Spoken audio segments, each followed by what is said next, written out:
And I was talking to their change lead about how they're at that stage in their journey about how they're almost having to continually talk to people about what change management is and isn't, what they're there to do, almost sort of semi-justifying their existence. Sure. And so there was something running through my mind about, how do you simply and succinctly articulate what change management is, the value, until you get the chance to demonstrate it. And I woke up literally thinking about the line from Nanny McPhee.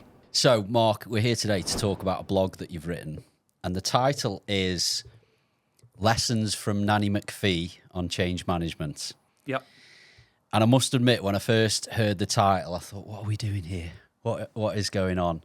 And I actually got quite concerned for Mrs. Murphy, because the first line starts, I woke up this morning thinking about Nanny McPhee. So put me out of my misery. What relevance has this to the work that we're doing? What's it all about, and why are we talking about Nanny McPhee? Is that not normal to wake up thinking of Nanny McPhee? Not for me. I won't ask for you, though. Yeah.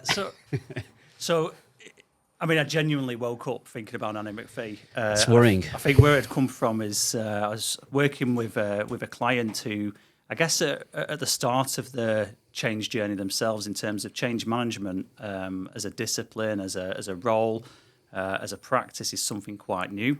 And I was talking to their change lead about how they're at that stage in their journey about how they're almost having to continually talk to people about what change management is and isn't, what they're there to do, almost sort of semi-justifying their existence. Sure. And so there was something running through my mind about, how do you simply and succinctly articulate what change management is, the value, until you get the chance to demonstrate it. And I woke up literally thinking about the line from Nanny McPhee. When you need me, but do not want me, then I must stay. When you want me, but no longer need me, then I have to go. She arrives unannounced. She's there and not necessarily wanted, and ultimately it isn't until the value starts to be seen that ultimately she recognises that she's done a job and then moves on to the next challenge, the next opportunity. And it just resonated with me.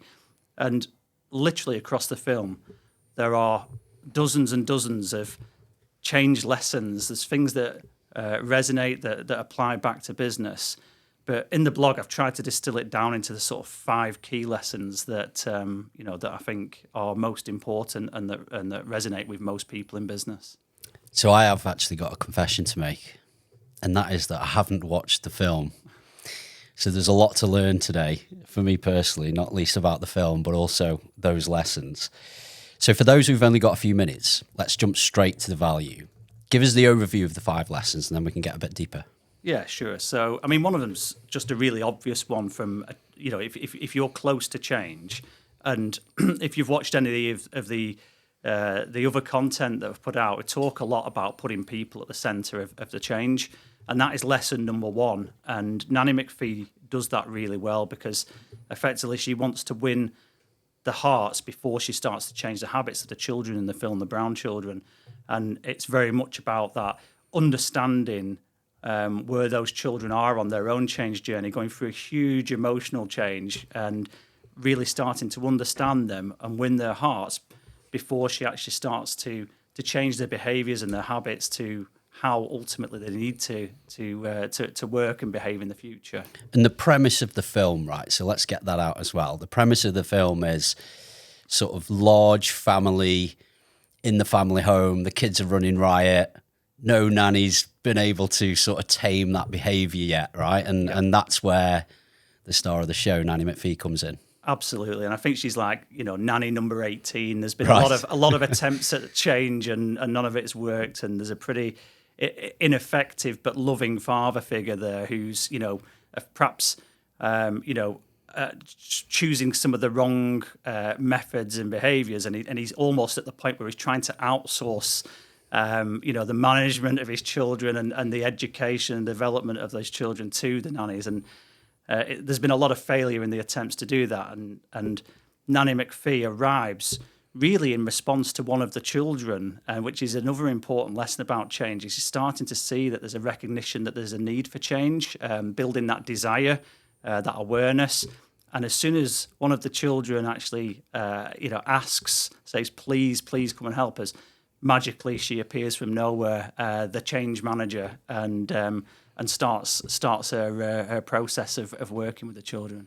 So lesson number 1, put people at the centre. Absolutely. What else? What comes next? Well, I mean, as anyone who's seen, has been involved in change will know, anyone who's seen the Kubler-Ross change curve, change is not a linear journey. It's all over the place. You take 2 steps forward, you take a couple of steps back. And really that next lesson is about the unpredictability of that change. So, hope for the best, but you plan for the worst. So it's really understanding that chaos ensues, and that absolutely happens in abundance in the film. So Nanny McPhee, brings order to that chaos. She anticipates problems before they escalate, and she works with the children to actually sometimes let them fail in order to teach the lesson. So let's the chaos ensue. Let's some of the things emerge so that there's actually a lesson to be learnt from, to show rather than tell. Which is another key lesson from the film. Great. So put people at the centre and hope for the best, plan for the worst. Lesson number 2.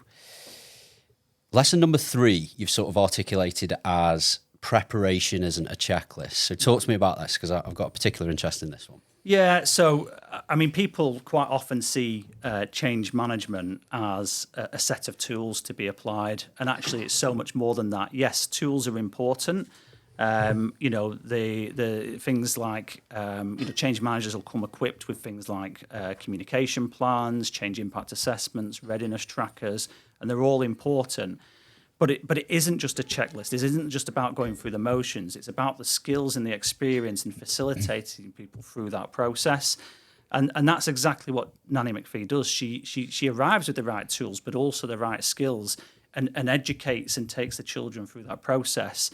So it isn't just about the things that she does. It's about how she does it and how she engages the children through that process. And there's lessons that just translate massively back to everyday business when you're trying to deliver any change, regardless of how small, how complex, how emotive that change is. The lessons really apply there. It's exactly where my mind went when I read this and we were talking about tools. Because tools, I think, particularly in this context, tools, it can sound like, an easy path to successful transformation or change, when the reality is the tool isn't the thing, really, is it? It's a means to facilitate the right conversations. And yeah, you can complete a tool quite quickly, but it doesn't mean you're going to get the result you expect. You mentioned the Kubler-Ross change curve that we've all known, whether through business or through life or whatever. And again, it'd be very easy to look at that and assume that, right, we've passed gate 1, we're now in gate 2 or wherever, on the change curve. Therefore, success. But actually, as you said, you can end up in various different places all at once in different times, and equally you can go backwards down the change curve as well as progressing forwards. And absolutely, I mean, the change curve, as you know, is built on the grief curve, right? It's about an event that happens and how emotionally you react to that. And in the film, that comes through strongly because that's exactly what the children have experienced. It's one of the biggest emotional changes of their life. And effectively, that's why it's such a good comparison back from the film in terms of the behaviours, the emotions, the ups and the downs, and how ultimately they need to be helped through that process. So I think it's just a really good comparison back to day life in business. One of the guys in your teams talks often about this kind of thing and the fact that it's a two-way dialogue. It's a conversation and it's all about engagement. Yeah. And he's had some great examples of that, of one of the customer delivery projects we're doing right now, going through a massive change, and the fact that, just having the opportunity to show up on sites and so on, listen, which I think is one of your other points on the blog in a minute that we'll get to. Absolutely. Listen, have that conversation and just start to understand before you apply tools, techniques, treatments and so on. Exactly that. I mean, in that particular example, traditionally, communication has been quite one way. It might be, a slide-based presentation or it might be something that's delivered through a traditional channel. And actually, what we've been talking about for some time there is the value of going out and actually being, on site with people, get that two-way dialogue. And, we've started that process now through a set of road shows, and it's quite difficult because actually what you need to do is give people an opportunity to say what's on their mind, to speak up, and that's not always easy to listen to. But actually, just by providing the opportunity in the first place, it absolutely reinforces that engagement comes before comms. Actually, it's that two-way process that you need to start. So going back through the list, we've got put people at the centre. Number 2, hope for the best, plan for the worst. And number 3, preparation isn't a checklist. It's not a set of tools. Carry on then, number 4. Well, the 4th and 5th ones are sort of, you could debate which way round they go, really. But I'm going to go with listen before you lead as the next one. Because for me, this is really important because it recognises that change management is across. We've all got a role to play in that, and you won't be able to do that unless you really understand the root cause of the issues. If you don't understand what's behind certain behaviours or certain actions or potential blockers or resistance, then you'll never actually resolve them. And Nanny McPhee is brilliant at this because she always understands the root cause of any problem before deciding to act. So she listens deeply to the children. She observes them sometimes just in the background, just listening to them, and the concerns come out in conversation. And she's processing that and thinking about what's right for them and how to handle that. And she changes her approach and methodology then, and how she intervenes and works with the children based on how they're feeling, how they're acting. It's very easy sometimes to jump into action mode, to just hear something and run straight to a solution, because naturally we are solvers, problem solvers. We want to solve problems. We want to do that. To actually take time to understand and make sure that you're listening and treating the root cause is really important. And again, in the film, she does that really well. And therefore, the interventions she makes are far more effective as a result. I think bringing it back to business as well there. So anyone who hears this will have worked in an organisation, I would imagine, that's experienced some level of change and therefore has been on the receiving end of that change. In my career, one of the most often early,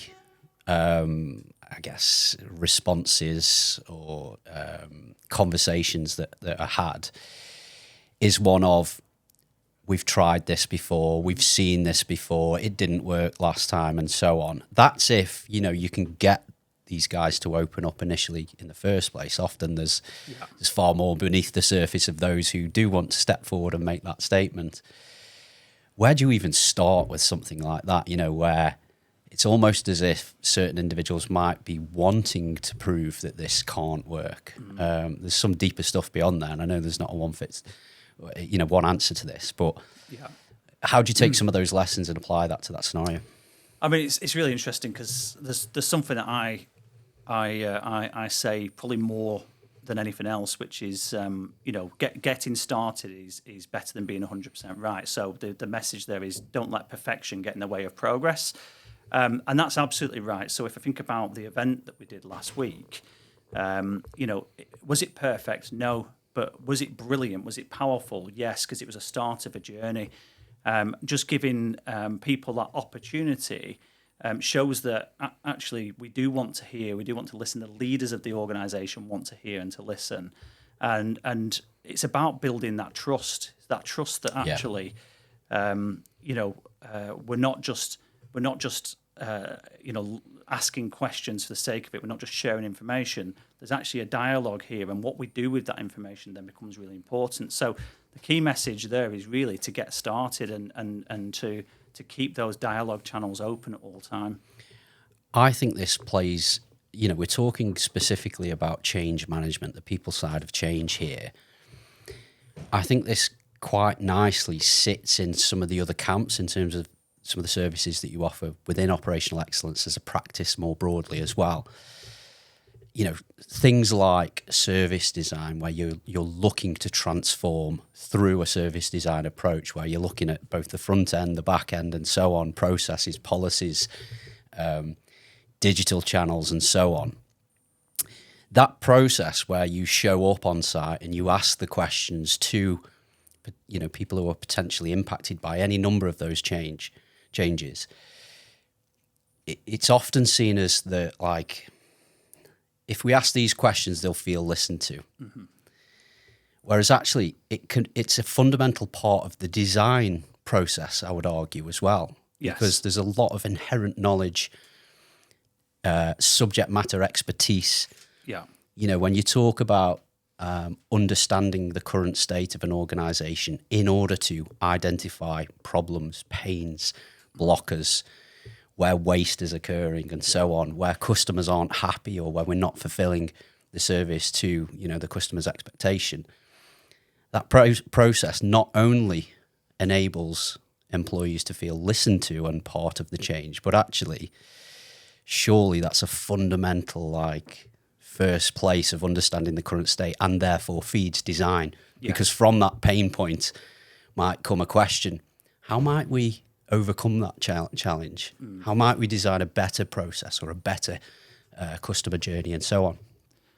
I honestly don't know how organisations change in any other way. Well, Yeah. I do, sort of badly quite often, and they'll fail. So if you think about our approaches, they all start with a discover phase of some description, getting those rich insights, which is also the start of the change management process, because actually by bringing people in from the start, and that's a great example, if you're designing the future service, it has to be customer-led, it has to work for your customers, but it equally has to work for the people who are delivering that service, and they're the ones that have got that rich information about why it doesn't work today, what the pain points are, the things that you're going to have to solve for. Yeah. But it also, by bringing them into that insights and that design process, brings them along that change journey, because you start to build that collective awareness and desire before you even move towards what the future needs to look like. And it's just a really powerful tool. But if you don't do that, then effectively you're guessing at what the future needs to look like, and then you're fighting an uphill battle in terms of your change management journey as a result. So it's not about let's make them feel like they were part of this new world. Yeah. It's we need them in order to build this new world. Build it together. Yeah. So where we're up to is, number one, put people at the centre. Number two, hope for the best, plan for the worst. Number three, preparation isn't a checklist. Number four, listen before you lead. And that leaves us with the fifth lesson from Nanny McPhee. Go for it. Yeah, which is arguably the most important. Leave when they are ready to lead. So Nanny McPhee's final act is letting go. She gets them to a point where they are self-sufficient, they're strong, they're ready to continue that change journey alone. And Nanny McPhee recognises that. The irony being is that that's the one point that then they wanted to stay. But actually, like with any change, with any project, there's always another challenge to move on to. And it's, as a change manager's job, it's to get people to that point where they are self-sufficient, they are delivering, the benefits are real, things are happening, they're confident, they're comfortable, and then you leave them to continue that journey. And that could be a business leader who's helping to lead their people through the remainder of the change. It could be, we talk a lot about change agents, change champions, change ambassadors. These are effectively formal networks that get developed, and they've all got really good value, but effectively it's that informal network of people who are really understanding how to help their colleagues through that change because they've been on that journey themselves. So getting to that position is probably the most rewarding thing as a change manager, when you've given them all of the tools, the experience, the knowledge in how to continue that journey and really realise the benefits of any change. Excellent. So from the top, one more time, put people at the centre, hope for the best, plan for the worst. Preparation isn't a checklist. Listen before you lead, and leave when they're ready to lead. 100%. So the last question that I want to leave everyone with is one of, I guess, the perception of change management and the people side of change in general. We witness that often it's seen as more of an afterthought than, a critical success factor for change and transformation. It's seen as more soft. It's seen as, fluffy, the stuff that you sort of wrap around change to make people feel good and so on and so forth. I know that your view, and certainly my own, is that it's one of real commercial value. How do you articulate to business leaders the significance of placing focus on the people side of change, particularly when it's something that's such a big transformation for an organisation? How do you bring that to life? It's a really good question, because quite often you almost have to go to the examples where things have gone wrong, which we often do. We talk, about the 30% club, the successful set of transformations and what's common to them. We also talk then about the 70% that don't go right and why not, and this false economy almost that, you will deliver the outcomes of your change just through good project management, through good, delivery of the solution. And we've talked in the past about, you could have the best solution in the world, but if people aren't in a place of being able to or willing to adopt it, then none of that matters. You will never realize the benefits. So putting people at the center and investing in change management from the start is the only way that you're going to deliver that real commercial value, deliver that return on your investment, deliver the benefits that you're going after, because ultimately you need the people to adopt that change and deliver it through.